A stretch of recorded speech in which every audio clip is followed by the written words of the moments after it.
बर्फी और पूरी कचौड़ी खा करके घर चले आए। गुरु महाराज ने बताया जब महात्मा महापुरुषों के भंडारे का पर्व मनाया जाता है उस दिन उन महापुरुष की विशेष कृपा अपने शिष्यों पर बरसती है उस स्थान पर। इसलिए उनके स्थान पर जाना चाहिए, बड़ी श्रद्धा प्रेम भाव भक्ति के साथ सेवा में संलग्न होना चाहिए, स्मरण ध्यान भजन करना चाहिए और उस दिन बरसती हुई उन महापुरुष की दया और कृपा को अपने ऊपर लेना चाहिए। इस उद्देश्य से भंडारे का पर्व मनाया जाता है।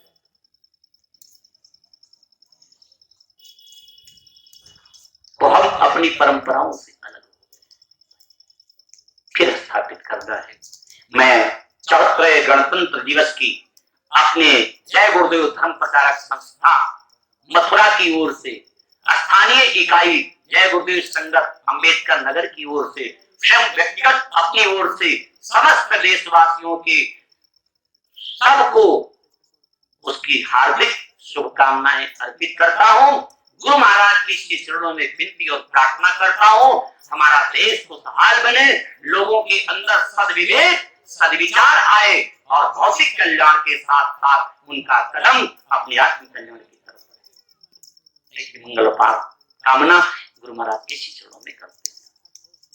प्रेमी भाई बहनों, लेकिन याद रखिएगा आज यहाँ पर मैं आपसे निवेदन करता हूँ कि हम लोग कम से कम दुनिया के लोग लड्डू पेड़ा खाकर जलेबी खाकर के झंडारोहण करके और मना ले, वो उनकी बात है, लेकिन आज हम सब लोग बैठ करके उन शहीद बलिदानियों की, उन माताओं बहनों के सिंदूर को याद करें जिनके सिंदूर देश की आजादी के लिए पुछ गए, वो विधवा हो गई। बहनों ने अपने भाइयों को खो दिया देश की आजादी के लिए। एक महात्मा की आवाज पर, लंगोटी वाले की आवाज पर चल पड़े जिधर तू पग डग में, चल पड़े कोटि पग उसी ओर। जिधर गांधी जी के 2 पैर निकलते थे करोड़ों पैर उनके साथ, क्योंकि उनके साथ महात्मा शब्द जुड़ा हुआ था। जब तक वो बैरिस्टर थे, ये गुरु महाराज ने बताया, वो बात मैं आपको बता रहा हूं, जब तक बैरिस्टर थे, जब तक टाई बेल्ट था, कोट पैंट था, मेरे भाई बहन, गांधी महात्मा देशवासियों का विश्वास नहीं जीत सके। लेकिन जब उनके बदन पर एक धोती आई, उसी को कंधे पर बैठा दिया, घुटने से ऊपर पहनने लगे, समय पालन के लिए घड़ी रखा, हाथ में गीता की पोथी ले लिया और जब गांधी जी के साथ बैरिस्टर नाम खत्म हुआ और महात्मा नाम जुड़ गया, देश की करोड़ों करोड़ जनता गांधी महात्मा के साथ हो गई और देश को आजादी मिल गई। गांधी महात्मा के पास ऐसा कौन सा हथियार था जिसके बदौलत उन्होंने देश को एकजुट किया और देश को आजादी दिलाया। लोगों ने कुर्बानियां, देश आजाद हुआ। क्षमा करना वो 2 चीज था, वो 2 चीज था, एक शक्ति और दूसरा अहिंसा। ये 2 महात्मा गांधी जी के थे, एक शक्ति और दूसरा अहिंसा, जिसके बदौलत वो गीता की देन थी, वो उनकी भक्ति की देन थी, वो उनके माता पिता के द्वारा बचपन में जो उन्होंने श्रवण कुमार और राजा हरिश्चंद्र का देखा था, जो पढ़ा था, वो उनके संस्कारों का देन था। मेरे भाई बहन, राजा हरिश्चंद्र के चरित्र को देख करके गांधी जी ने जीवन में सत्य बोलने की प्रतिज्ञा ले लिया, बोलने की, और अहिंसा परमो धर्म का उपदेश किया।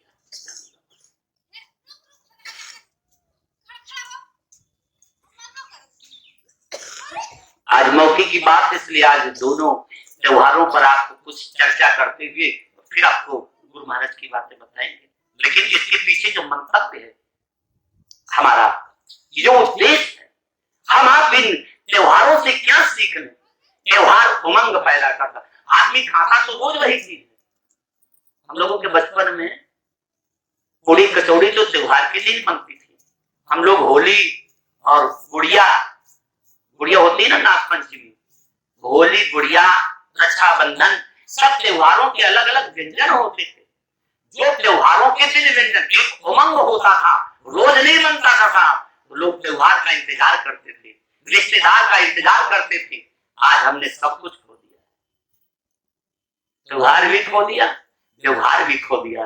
और जब त्योहार का उल्लास और उमंग खो देंगे, अपना व्यवहार भी खो देंगे, तो मानव एक सामाजिक प्राणी है। ऐसा सुना कि नहीं सुना आप लोग? समाज के बिना जीवित कैसे रह सकता है? और समाज परिवार की एक कड़ी है, व्यवहार की एक कड़ी है। आज व्यवहार भी खत्म, भाईचारा खत्म, प्यार और मोहब्बत खत्म। हम कौन सी तरक्की कर रहे हैं, आज विचार करने की जरूरत है। क्योंकि हमने उस हथियार को छोड़ दिया, अपने जीवन में सत्य हिंसा को छोड़ दिया। हमने महात्माओं के द्वारा जो उनके जीवन का आदर्श था, उनका आदर्श में जीवन कैसे बना, इस बात को भी हमने छोड़ दिया। हम किस तरफ जा रहे हैं? जब आदमी का जीवन भी जानवर जैसा हो जाएगा, जैसे कुत्ते कुत्तों को देख करके भौंकते हैं, वैसे आदमी से भौंकने लगेगा, तो आप बताइए हमारा जीवन कैसे रह जाएगा? जो आदमी इंसान से प्रेम नहीं कर सकता, वो स्वप्न में भगवान से कभी प्रेम नहीं कर सकता। ये टूटे हुए दिलों को कौन जोड़ेगा? ये बिगड़ी हुई व्यवस्था को पटरी पर कौन लाएगा? आप इतिहास उठा करके देखें तो हमेशा से जब भी सामाजिक व्यवस्था की कड़ी टूटी है, जब भाईचारा टूटा है, लोगों ने नफरत के बीज पैदा किए हैं, घृणा ईर्ष्या द्वेष का बोलबाला हो गया। रामायण में लिखा है भाई बहन, जब जब होई धर्म की हानि, जब जब होई धर्म की हानि, बढ़ई असुर अधम अभिमानी। अब तब धारी प्रभु मनुज शरीरा, तब धारी प्रभु मनुज शरीरा, हरहि सकल मही सज्जन तेरा। जब धर्म की हानि होती है, रामायण में हानि कहा गया है, गीता में ग्लानि। रामायण में हानि, जब हुई धर्म की हानि,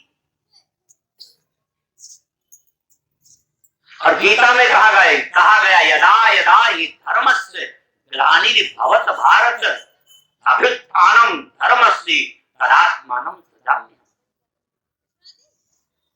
धर्म की हानि, जरा पिछले युगों के धर्म की हानि को देखिए और फिर मिलान कीजिए कि इस समय क्या चल रहा। इस समय क्या धर्म की बढ़ोतरी चल रही है?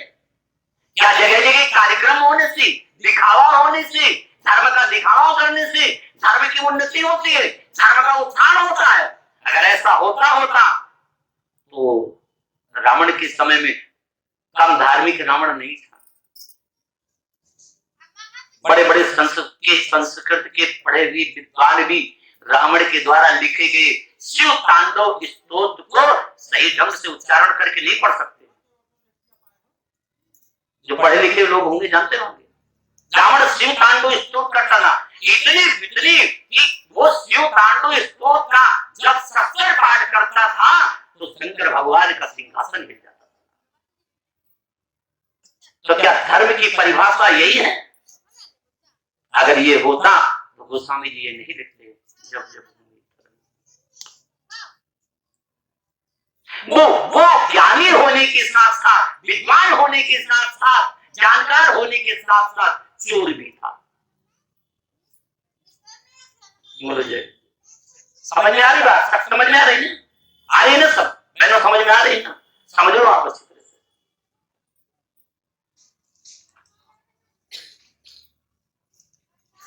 यहाँ पर ज्ञानी विज्ञानी आदमी भी अपने मस्तक पर चंदन लगाने से शर्म खाता है, और रावण तो अपने 10 सिर पर चंदन लगाता था। 1 घंटे से चंदन लगाने में लग जाता था। ऐसे टीका नहीं रखता था, ऐसे लगाता था।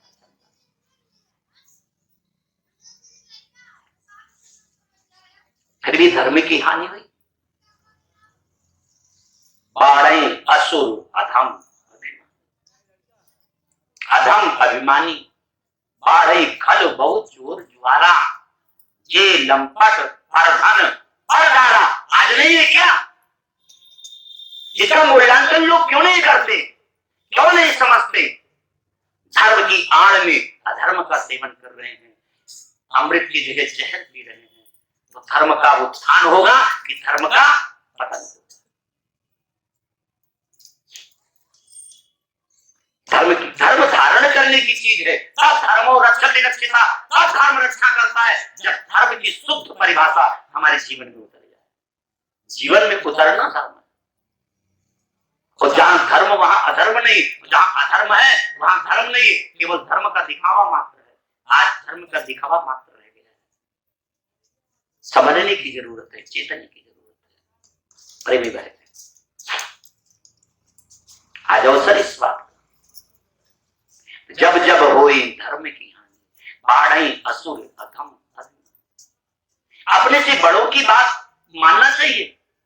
ब्राह्मण अपने अभिमान में अपनों से बड़ों की बात नहीं मानता है। ब्राह्मण का एक पात्र भारी भी है, 80,000 हाथियों का बल, अब वह अपने पत्नी की नेक सलाह को, अच्छी सलाह को नहीं मानता है। भगवान राम ने उसे फटकारा, मूढ़ कोई अतिशय अभिमाना है। मूढ़, तुझे इतना अभिमान है, नारी सिखावन घर से न खाना, तूने अपनी पत्नी की अच्छी बात को इनकार कर दिया। क्या बाल धार्मिक था क्या? जो कि परम भक्त, भगवान राम के तत्व को जानता था। ज्यादा समय नहीं है, उसकी चर्चा विशेष रूप से मुझे नहीं करनी, समझो आप। शायद ये रहा हो, तब भगवान राम को कहने की जरूरत पड़ी, चाहे बाली में रहा हो, चाहे हम सब लोगों में हो। तब भगवान राम ने कहा, बाली से कहा, अनुज बधो भगनी सुत नारी, सुन सठिए कन्या समचारी, सुन सठिए कन्या समचारी, इन्हीं कुदृष्ट बिलो कहीं जोई, आही बधे कछु पाप न हो। अनुज बधू भगनी सुत नारी, तब तो एक बाली को ही ये परिभाषा भगवान राम जी ने दिया। आज तो जन जन के लिए परिभाषा हो गई है। क्या आए दिन अखबारों में, समाचारों में, रेडियो टेलीविजन पर ये दिखाई नहीं देता? आज कौन सा ऐसा संबंध है मानव का जो सुरक्षित बचा हुआ है?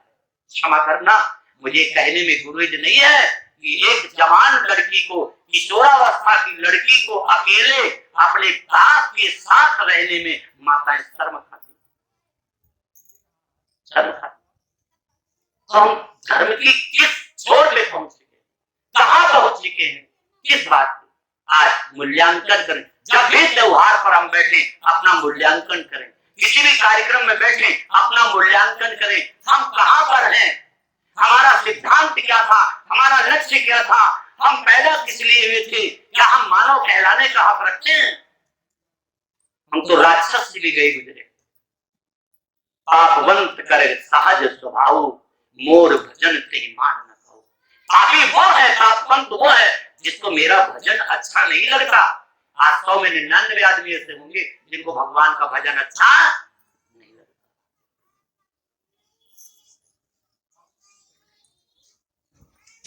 भगवान का भजन अच्छा नहीं लगता। तो मेरे भाई बहन, मूल्यांकन अपने को तौलें। त्योहारों के अवसर पर आज तौलने का दिन है। अब हम उन शहीदों के प्रति, उनका जो सपना था हमारे देश में, जब देश को आजादी मिल जाएगी, शराब और मांस पूरी तरह से खत्म हो जाएगा। गांधी जी ने कहा राम राज्य की स्थापना हो जाएगी, राम राज्य जैसा सुख जन जन के अंदर हो जाएगा। लेकिन उलट गया गांधी का सपना, उनके दिशा से अलग लोग भटक गए। आज तो जगह जगह ठेके खोल रहे हैं। हमारे लोगों के बचपन में बड़े बड़े कस्बों में, शहरों में भी अंडा ढूंढने से नहीं मिलता था, लोग चोरी छिपे अंडा बेचते थे। और आज क्या दशा, अंडा खाएंगे लोग, शराब पिएंगे, जब गलत चीजों का खान पान करेंगे, जैसा खाए अन्न वैसा होए मन, जैसे पीवे पानी वैसे होए पानी, सादा जीवन तब उच्च विचार, सादा जीवन किसी का रह ही नहीं गया, ऊंचे विचार कहां से पैदा हुए, और मानव कहलाने। राक्षस की परिभाषा रामायण में जानते हो क्या है? अब सींग पूछ नहीं है तो इसका मतलब राक्षसों के सींग पूछ नहीं होती। राक्षस कहते किसको थे? मां नहीं मात, पिता नहीं देवा, साधु सन करवा वही सेवा, जिनके याद आचरण भवानी, जिनके याद आचरण भवानी, ते जानू निश्चर क्षमता। परद्रोही परदार रत, परधन पर अपवाद, परद्रोही परदार रत, परधन पर अपवाद, ते नर पामर पाप में दे धरे मन जात। परद्रोही परदार, दूसरों से द्रोह करने वाला व्यक्ति, परदार रत, दूसरी देवियों में अपने को मशगूल रखने वाला, परदारत परधन, दूसरे के धन की तरफ चेष्टा करने वाला, पर अपवाद, दूसरे के बारे में बुराई ढूंढना, उसके लिए बखेड़ा खड़ा करना, अपवाद हर समय तैयार करना, परधन पर अपवाद, ये नर पामर पाप, ऐसे आदमी पामर हैं, पाप में है, नीच है, अधम है, ये नर पामर पाप में देह धरे, केवल आदमी का शरीर रखे हैं, राक्षस। रामायण में लिखा है, मां नहीं मात, पिता नहीं देवा, जो अपने माता पिता को नहीं मानते, ना देवता को मानते हैं, गुरुदेव को नहीं मानते, किसी को नहीं मानते। मां नहीं मात, पिता नहीं देवा, साधु सन करवा में सेवा, सज्जन पुरुषों से अपनी सेवा कराते हैं, विचार भी नहीं करते कि किस व्यक्ति से क्या कह रहे हैं, हमें कौन सा बात किसी से कहना चाहिए, किसी से नहीं कहना चाहिए। कोई बुजुर्ग आदमी ठीक है, आपकी मान लो आपके ही अधीनस्थ का है वो, लेकिन बुजुर्ग है, उसकी अवस्था को देखते हुए कुछ उसका लिहाज तो करना चाहिए। ये साधु सन करवा में सेवा, शंकर भगवान पार्वती जी से कहते हैं, जिनके यह आचरण, ऐसे आचरण जिनके हैं उनको निश्चर सब जानो, ऐसे प्राणी निशाचर के समान, वो निशाचर है।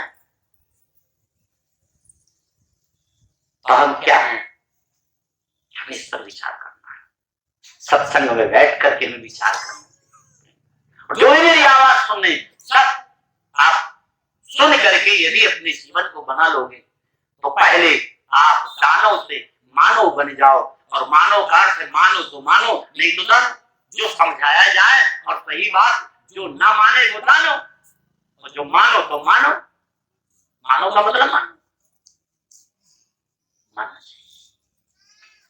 तो प्रेमी भाई बहन, आज हम जितने प्रेमी भाई बहन हैं, हमको सहारा मिला है किसका? गुरुदेव का। गुरु का सहारा मिला अगर न होता तो ये उम्र गफलत में यूं ही मैं खोता। अगर गुरु महाराज का सहारा नहीं मिलता, गुरु महाराज नहीं मिलते, तो आज आपसे ये बात कौन करता? मुझे लग रहा है हजारों लाखों जगहों पर कार्यक्रम हो रहा होगा आपके अम्बेडकर नगर जिले में, लेकिन ऐसा कार्यक्रम शायद ही कहीं हो रहा। ये गुरु की कृपा है। आज हम सब लोग अपने जीवन के बारे में, जीवन के उद्देश्य के बारे में, देश के बारे में, शहीदों के बारे में, दुनिया के बारे में और प्रत्येक प्राणी के बारे में ये विचार आज गुरु महाराज की दया से बैठ करके हम लोग यहाँ कर रहे हैं। नहीं, अब तक हम लोग भी झंडा फहरा करके और लड्डू जलेबी खा करके अपने अपने घर पहुंच गए होते। बोलो सही बात गलत? इसलिए थोड़ा सा विचार कीजिए। तो आज अपनी दानवता को छोड़ करके हम मानवता की तरफ कदम बढ़ाएंगे, हम मानव बनने की कोशिश करेंगे, गुरुदेव के बताए हुए रास्ते पर चलेंगे। ये आज संकल्प लेने का दिन है। हम शहीदों के, उन बलिदानियों के अरमानों को कुचलेंगे नहीं, हम उनके अरमानों को सजाएंगे, हम आगे बढ़ेंगे। गुरु महाराज ने कहा था आजादी की लड़ाई में भी कोई सेना नहीं थी, बहुत ज्यादा लोग नहीं थे, छोटे से लोग थे, थोड़े से लोग थे, बड़े सीधे साधे सरल थे। राजा महाराजा सब अंग्रेजों के पिट्टू हुआ करते थे। अंग्रेज लोग उनको राय बहादुर की पदवी दिया करते थे, राय बहादुर। तो वो, लेकिन छोटे छोटे लोगों को गांधी बाबा ने पकड़ा आजादी के दीवा, और उनमें भाव भक्ति भरा, उनमें बलिदान की भावना भरी, उनमें त्याग की भावना भरी, और वो छोटे छोटे लोग फांसी के फंदे पर भी झूले। मेरे भाई बहन, कोई बड़ा आदमी नहीं झूला, जिनके अंदर जज्बा था देश को आजाद कराने का। हमारे आपके अंदर भी जज्बा पैदा किया है। उन लोगों ने अंग्रेजों से देश को आजाद कराया। हम पूरी सृष्टि को, पूरे विश्व को बाबा जी ने संकल्प दिलाया है कि आध्यात्मिक और वैचारिक क्रांति के द्वारा जो मानसिक गुलामी से हम लोग त्रस्त हैं और दानवता के चंगुल में फंसे हुए, इससे पूरे आम पब्लिक को निकाल करके देश और दुनिया में एक अच्छे समाज के निर्माण का बिगुल बजाना है। और वो काम पूज्य महाराज जी कर रहे हैं। पूज्य महाराज जी के कंधे से कंधा मिला करके मेरे भाई बहन, महाराज जी के हाथों में हाथ पकड़ा करके हम लोग फिर से राम राज्य की स्थापना का, गांधी जी का सपना साकार करने के लिए आज यहाँ से सब प्रेमी भाई बहन संकल्प। हमें सुख चैन से सोना नहीं है। मैंने एक पुस्तक पढ़ी थी, प्रतापगढ़ के काला कांकर एक स्टेट है, वहां के नरेश थे, और वहां पर गणेश शंकर विद्यार्थी जी को वो क्षेत्र मिला हुआ था आजादी के पीरियड में। और क्या जुनून था, जैसे हम लोगों को जब कोई प्रेमी मिल जाता है तो खाना पीना सब भूल जाते हैं, चाहा काफी सब ठंडा हो जाता है, ऐसा होता कि नहीं होता? ऐसे गणेश शंकर विद्यार्थी जी को क्षेत्र काला कांकर मिला हुआ था, और काला कांकर के राजा शायद आजादी के दीवानों का वो करते थे, सुरक्षा संरक्षा करते थे। तो उसी क्षेत्र में वो लेकिन राजा का काम नहीं, खिचड़ी बना के खाते थे। गणेश शंकर विद्यार्थी जी खिचड़ी चढ़ा दिया, किसी से बात होने लगी आजादी के बारे में, बढ़िया आदमी था। विद्यार्थी जी ने सोचा कि इसके अंदर भाव भर दिया जाए, ये आजादी का दीवाना बन जाए, परवाना बन जाए। कुर्बानी देने के लिए तैयार करना कोई मामूली बात। गुरु गोविंद सिंह जी महाराज उतनी बड़ी फौज में केवल एक एक करके दयाराम गुजर से 5 ही लोग पंच प्यारे निकले। बोलो सही गलत? सब नहीं तैयार होते। गुरु महाराज एक कहानी सुनाया करते थे, मिठाई खाने वाले मजनू बहुत होते हैं, और जब बलिदान का मौका आता है ना तो फिर कोई तैयार होता है। महाराज ने कहा मुट्ठी भर लोग देश और दुनिया में परिवर्तन करेंगे। अब कोई इधर भागा मथुरा से, कोई उधर भागा, कोई किधर भागा, कोई पता नहीं किधर भागा, लेकिन हम मुट्ठी भर लोग जो बचे हैं मेरे प्यारे भाई बहनों, वो अपने गुरु भूमि की माटी का तिलक करके अपने मस्तक पर गुरु महाराज की चौखट को प्रणाम करते हुए और गुरु महाराज के उद्देश्यों को पूरा करने के लिए भाई बहनों, अच्छे समाज के निर्माण के लिए हम लोगों को बलिदान करना है। सुख की नींद नहीं सोना। तो वो समझा रहे थे गणेश शंकर विद्यार्थी, और उनको ये होश नहीं रहा कि खिचड़ी चढ़ी है, अब खिचड़ी वो जल गई, खिचड़ी कोयला हो गई। उन्होंने अपनी आत्मकथा में लिखा है गणेश शंकर विद्यार्थी जी ने, खिचड़ी कोयला हो गई। मैं समझाता रहा, मुझे होश नहीं रहा कि खिचड़ी चढ़ी है, और वो कोयले की खिचड़ी खा करके मैंने पानी पी करके डाल दिया। तब देश आजाद, ऐसे देश नहीं आजाद होगा। गणेश शंकर विद्यार्थी उस जरिए क्या करें, वो नमक तो पड़ा था ना, उस कोयले में भी नमक का स्वाद आया कि किसी पुण्यात्मा का अन्न था। विद्यार्थी जी ने सोचा इसको कैसे फेंका जाए, संगत के भी एक एक अन्न के कण बड़े पवित्र होते हैं। मैं निवेदन करूंगा भंडारे की सेवा करने वाले अथवा आप प्रेमियों, भंडारे का प्रसाद प्रसाद है वो, और प्रसाद को कभी फेंका नहीं जाता है। ये अपमान होता है प्रसाद का। नाली में यदि चला गया ना प्रसाद, बहुत, हालांकि नाली का जो कीड़ा होगा उसको तो लाभ मिल जाएगा, भंडारे का प्रसाद है वो, उसको तो लाभ मिलेगा, लेकिन आपके द्वारा अवमानना हुई, अपमान हो गया, उसका तो फल आपको भोगना पड़ेगा। इसलिए छोटी छोटी करनी पर ध्यान देना जरूरी है। बात छोटी छोटी है, लेकिन छोटी ही गलती बहुत बड़ा कारण बनती है। छोटी गलती, हर बड़ी बीमारी के पीछे कोई छोटा ही होता है। बोलो, छोटी सी परिया निकलती है, लापरवाही हो गई, कैंसर का रूप धारण कर लेती। तो ये आज उसका पर्व है कि हम सब लोग उन शहीदों की, बलिदानियों की कुर्बानी को याद करें और गुरु महाराज के चरणों में प्रार्थना करें कि उन शहीद बलिदानियों की, शहीदों की आत्मा को शांति प्रदान करें, उन्हें अपने चरणों में स्थान दे मेरे भाई बहन। और एक रहस्य आपके बीच और खोलूंगा कि आजादी की लड़ाई में, जो आजादी की लड़ाई के समय जो ये उत्साह और उमंग शहीदों के, बलिदानियों के, कुर्बानियों के अंदर हुआ, इसके पीछे मेरे भाई बहन अपने पूज्यपाद दादा गुरु जी महाराज के सेवा के पास दादा गुरु महाराज उन आत्माओं की संभाल करते थे। बाहर से देखने में कुछ नहीं, लेकिन अंतर से उन वीर शहीदों, कुर्बानियों के अंदर भाव भंगिमा, उनके अंदर से संभाल पूज्यपाद दादा गुरु महाराज करते थे। और याद रखना, उसका सबसे बड़ा नजीर यह है कि जैसे ही देश को आजादी मिली सन 47 में, और उसी वर्ष दादा गुरु महाराज का वो काम देश को आजाद दिला दिया और उनका काम पूरा हुआ। और अपने पर बाबा गुरु महाराज कहते थे, वो आएगा पूरब से आंधी लेकर के आएगा, तो पूरब से आंधी लेकर आने वाले महापुरुष को तैयार कर दादा गुरु महाराज की परम धाम दिला दिया। उनका आजादी वाला काम पूरा हो गया। जिस दिन आजादी हुई, देखो हम लोग अब ये सन 48 में 28 में गणतंत्र दिवस, अगली बार 75वां भंडारा दादा गुरु महाराज का हम लोग वो अमृत महोत्सव मनाएंगे। दादा गुरु महाराज के भंडारे का 75वां साल, गणतंत्र दिवस, देश का संविधान भी लागू हो गया, पूरी तरह से आजाद हो गया। 47 में देश आजाद हुआ, 48 में संविधान भी अपने देश का लागू हो गया। बस दादा गुरु महाराज का जो काम था, जो पूरा करना, उस काम को पूरा करके अब गुरु महाराज को तैयार करके निगलोक परम धाम सचखंड धामवासी हो गए और अपनी दया कृपा के साथ मथुरा मंदिर में विराजमान वरदानी देवता के रूप में आज भी जो जाता है वहां अपने गुनाहों को, अपने बुराइयों को चढ़ाता है और उसकी झोली को, उसके दामन को बरकत से लैस कर देते हैं, दया और आशीर्वाद से लैस कर देते हैं। आज भी दादा गुरु महाराज मंदिर में बैठते काम करते।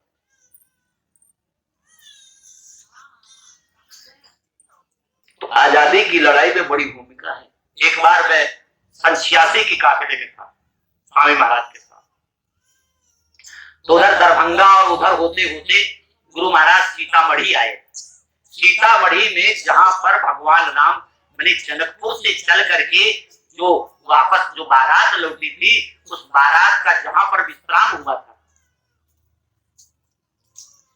पहली रात्रि का जनकपुर से जहां पर विश्राम हुआ था, वहां मंदिर वगैरह बना था, वही गुरु महाराज ने जो है कार्यक्रम किया था, काफिले में सत्संग किया था। और मालिक की ऐसी मौज हो गई, मालिक ने रहस्य उद्घाटन किया था। सन 28 में गांधी महात्मा के साथ में यहाँ पर आया। सन 1928 में गांधी महात्मा के साथ मैं यहाँ पर आया था। इसका मतलब है जब रहस्य के पर्दे खुलेंगे, इतिहास खुलेगा, तो अपने गुरु महाराज की भी एक अहम भूमिका आजादी की लड़ाई में लोगों को पढ़ने को और सुनने समझने को मिलेगी।